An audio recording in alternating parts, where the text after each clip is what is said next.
Welcome to Final Whistle Football News, the home of daily football and transfer updates. Subscribe now and join the community of true football lovers. Never miss a moment from the beautiful game. My first news is Marcus Rashford opens up on fantastic person. He loved playing under at Man United before being frozen out under Ruben Amorim. Marcus Rashford has spoken in glowing terms about fantastic person Ole Gunnar Solskjaer. The 27-year-old, currently thriving on loan at Barcelona having been frozen out by Ruben Amorim at Man United, relished playing under the Norwegian at Old Trafford. Solskjaer managed United between 2018 to 21 initially on an interim basis before being given the role full-time.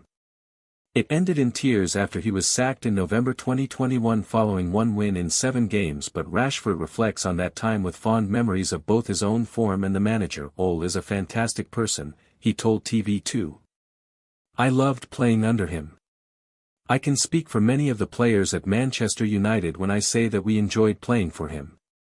We played good football under Ole. It was a very successful period for me personally.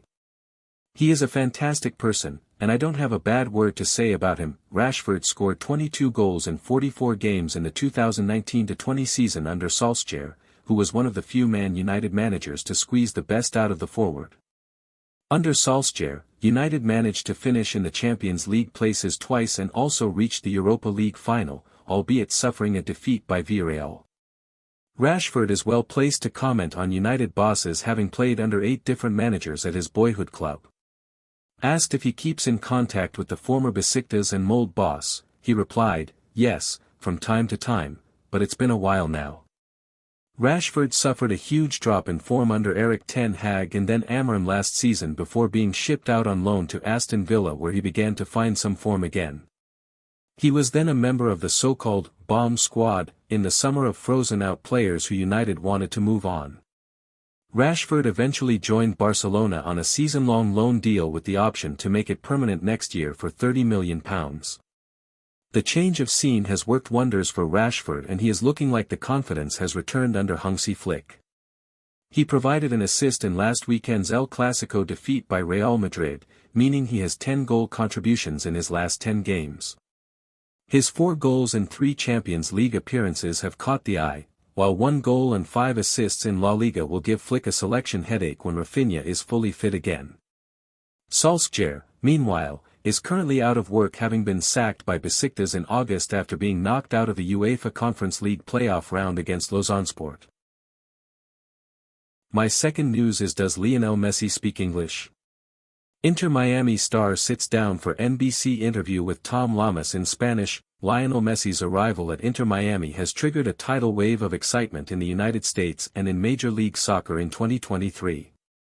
Messi opted to make the move to Florida following his departure from Paris Saint-Germain as part of a new chapter in the career of the Argentina captain. The former Barcelona superstar has hit the ground running, playing several matches for the club in July and August and scoring plenty of goals already. Off the field, he made a brief cameo at his official unveiling and has done a few post-game flash interviews, all in Spanish, but he has otherwise kept a low profile outside of a couple of trips to local restaurants that drew crowds. While Messi rarely does media appearances, he occasionally will provide an insight for fans into his personal and everyday life. But after spending a number of years in the United States, does he speak English? The Sporting News dives deeper into Messi's communication skills. Does Lionel Messi speak English? Messi's native language is obviously Spanish, with the Argentinian staunchly proud of his Rosario accent, despite spending many years in Spain. During his time in Catalonia he also learned Catalan, with certain Barcelona teammates speaking it as their first language. But there are very few public instances of Messi speaking in English. That situation appears to have changed during his time in France, with rumors of his level of English improving. Previously, Messi claimed he was too nervous to answer questions in English, despite taking language lessons since 2020, as per an interview with journalist Guillaume Balog. "I've been learning English for a year and a half. I understand it, but I don't speak it," he said in 2021. Messi's English has improved, helped by English-speaking teammates and his wife Antonella Rocuzzo, who speaks it. The most famous example of Messi being helped out with questions in English came via his old rival Cristiano Ronaldo in a Ballon d'Or award ceremony. The 35-year-old is likely to take it in stages in answering questions in English in Miami, but with a majority of English speakers in the Inter Miami squad, he could pick it up quickly. Since joining Inter Miami, Messi has not increased his public use of English, still doing interviews solely in Spanish. Knowing that with his exhausting platform, his every word is dissected endlessly by the media and fans, it's understandable that Messi would want to make sure he's using his native language to ensure his clearest intent comes across. That he spoke Spanish in his NBC interview with Tom Llamas at the end of the 2025 regular season, with Llamas first asking his questions in English for the audience before then switching to Spanish to communicate his question to the subject. However, there are signs that he does speak English privately now when necessary. His former Inter Miami teammate Julian Gressel said on the first episode of his podcast titled, Player/Manager, in early 2024 that Messi did speak English to other members of the squad when needing to communicate. He came over to me and said something in English. That was the first time he had spoken to me in English during the game. He was covering his mouth when he speaks, as he always does when he speaks because there are a million cameras on him, and he said, "Now we change, you stay," and Jordi runs in behind. After he goes, "English pretty good, no?" I said, "Yes, very good, I understood everything." Lionel Messi contract, salary at Inter Miami. Messi has signed a 2.5-year contract with Miami, keeping him in the USA through the end of the 2025 season. There is also an option to extend for another 12 months after that if he wants to play in the 2026 World Cup, which will be hosted across the USA, Canada and Mexico. Details on Messi's initial contract in Miami have trickled through, and as per reports from the Miami Herald, Messi's deal will be worth $125 million to $150 million, £100 million to £120 million, in total, which breaks down to around $4.1 to $5 million, £3.3 million to £4 million, per month. With his initial deal running down, Messi signed a new contract with Inter Miami in October 2025 for another 2 years, ending at the conclusion of the 2027 MLS season in October. My third news is Fabrizio Romano drops bombshell on Liverpool sacking Arne Slot. Fabrizio Romano has provided the latest on Arne Slot and his future at Liverpool after a unanimous decision was reached among the club's decision-makers. Liverpool have given themselves a mountain to climb if they're to retain their Premier League title.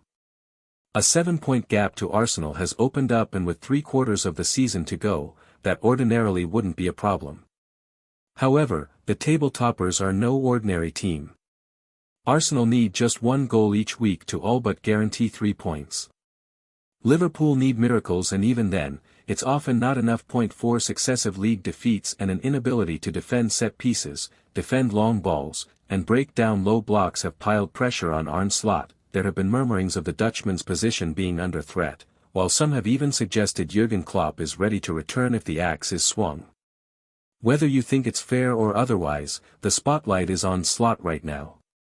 It's his job to ensure the new signings hit the ground running, his job to implement a game plan that counters the tactics being used against Liverpool, and his job to effect positive change mid-match. You can argue Slot is failing all 3 of those tasks, but according to transfer guru, Fabrizio Romano, Liverpool are not going to panic. Taking to YouTube, Romano insisted all of Liverpool's key decision-makers are united in the belief Slot is the right man for Liverpool and he will not be sacked. Full Fabrizio Romano quotes on Arne Slot's situation. Liverpool absolutely internally, and when I say internally it's the hierarchy, the ownership, the people at the club, really trust Arne Slot, declared Romano. They are 100% convinced that Arne Slot is the best manager to handle this situation. Obviously it's been a poor start to the season, but Liverpool are convinced everything will be okay, that it's going to take some time to assess the squad with the new signings, to change something, to be back to the attitude from last season. But Liverpool have full trust in Slot. There is very good communication on a daily basis between the directors, all the people at the club and the management, and Arne Slot. There is no problem, no bad relationship, and no problems between the players and Slot. So, the issues are really from a tactical point and also mental, obviously. But it's not a problem between Slot and the players or Slot and the management. Latest Liverpool news, stupid slot suggestion / new forward / deal reversed. In other news, the chief football writer at a national newspaper has endured a moment of madness when making a truly baffling suggestion as to how Slot can end Liverpool's losing streak. It's honestly one of the stupidest things we've read in a long, long time. Elsewhere, Liverpool are pursuing an unstoppable forward both Manchester United and Tottenham have already bid £50 million for. Finally, the most obvious sign yet a deal Liverpool made in the summer could be reversed and the star sent back has emerged. My last news is Liverpool goalkeeper Freddie Woodman knows the importance of Carabao Cup. Woodman stressed the importance of the Carabao Cup. Freddie Woodman stressed the importance of the Carabao Cup as Liverpool take on Crystal Palace in the competition. Following a frustrating patch of form in the Premier League, where the Reds are on a 4-game losing run, the attention now turns to cup action as Arne Slot's side prepare to host Palace in the last 16 on Wednesday. Both teams have already met this season in the league as the Eagles claimed a 2-1 win at Selhurst Park in September thanks to Eddie Nketiah's last gasp goal. The Reds were runners-up in last year's Carabao Cup, losing 2-1 to Newcastle at Wembley, but have won the competition 10 times. Previously, with their last triumph coming in 2024 after beating Chelsea 1-0. Goalkeeper Woodman joined Liverpool in the summer when his contract at Preston expired and is yet to make a competitive appearance for the Reds, but he stressed the importance of taking the Carabao Cup seriously. Woodman told the official Liverpool website, "Any time I get to pull on the jersey for this club, whether it be a pre-season game or whatever competition, I'll always just try to do my best and enjoy the moment. Because I've spent a lot of time playing in the Championship and so to play for a club with this history is pretty special. It's clear that this club takes the competition seriously, like it does every competition. When you get to the latter stages, you go to Wembley and you see how important it is to the fans. We train in the goalkeeping area at the AXA training center and I regularly see the photo of Caoimhin Kelleher on the wall after his success in the recent finals, and that's how important it is. You can really write yourself into history if you win trophies at this club. So I know how important it is and the club recognizes how important this competition is too." Thanks for watching. If you enjoyed the video, make sure to hit that like button, subscribe to Final Whistle Football News, and turn on notifications so you're always in the loop with the latest transfer news and rumors. One more thing, what are your thoughts on these updates? Comment below.